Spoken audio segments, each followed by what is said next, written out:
একবার হলেও ট্রাই করো। তো কত সুন্দর দেখো দেখতে হয়েছে, আর কত সুস্বাদু এই স্বাদের রেসিপিটা। খুব সুন্দর খেতে লাগে, গরম ভাত ডাল সবকিছুর সাথে দারুণ জমে যায়। আবার খিচুড়ির সাথে খেতেও তো দুর্দান্ত লাগে।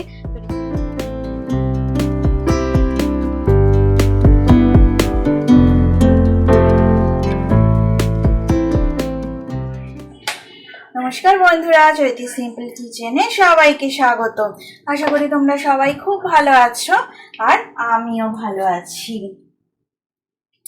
তো দেখো, আজকে আমি তোমাদের জন্য একটা অন্যরকম রেসিপি নিয়ে চলে এসেছি। তো আমি কি রান্না করছি তোমরা স্কিপ না করে ভিডিওটা প্রথম থেকে শেষ পর্যন্ত দেখো। আর ছোটদের জন্য অনেক ভালোবাসা আর বড়দের অনেক আশীর্বাদ নিয়ে আমি এই ব্লগটা শুরু করলাম।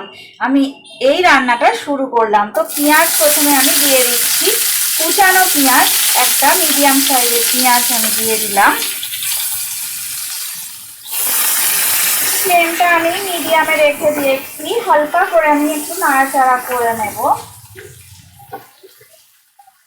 এবার দেখো, আমি মাছের ডিম দিয়ে দিলাম। আমি 1 বাটির মতো মাছের ডিম নিয়েছিলাম, ছোট বাটির 1 বাটি। তো মাছের ডিমটা দিয়ে দিলাম। 50 গ্রাম মতো মাছের ডিম আছে। তো ভিডিওটা দেখো, ভালো লাগবে তোমাদের আশা করি। রান্নাটা তোমাদের, রেসিপিটা খুবই ভালো লাগবে, একদম অন্যরকম এটা রেসিপি।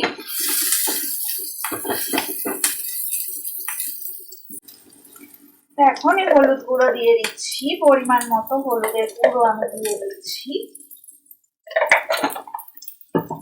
আর সামান্য একটু আমি নুন দিয়ে দেব।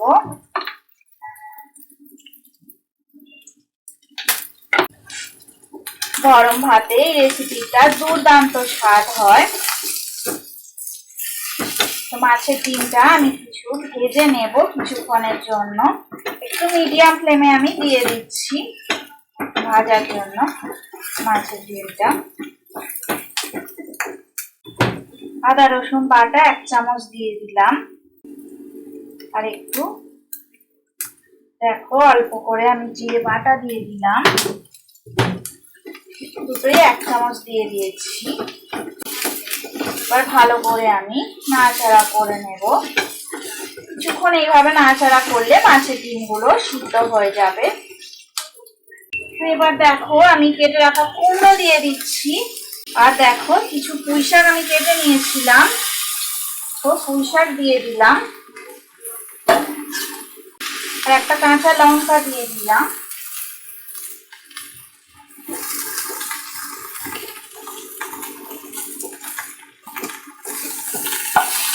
তো লো ফ্লেমে এবারে আমি রেখে দিচ্ছি। সব একসাথে ভালো করে আমি নাড়াচাড়া করে নেব।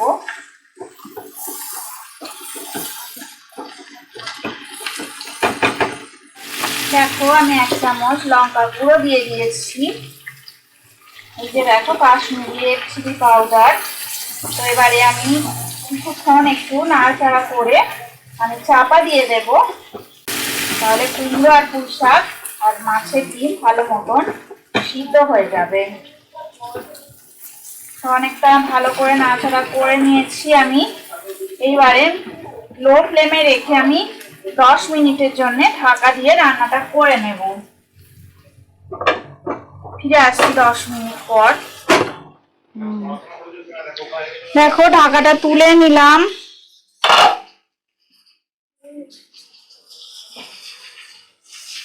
তো রান্নাটা অনেকটাই হয়ে গেছে। একটু আমি সামান্য জল দিয়ে দেব, খুব সামান্যই জল দেব। পুঁই শাক থেকে অনেকটাই জল বেরিয়েছে, তো একটু জল দিয়ে দিই, দিয়ে রান্নাটা আমি করে নিই।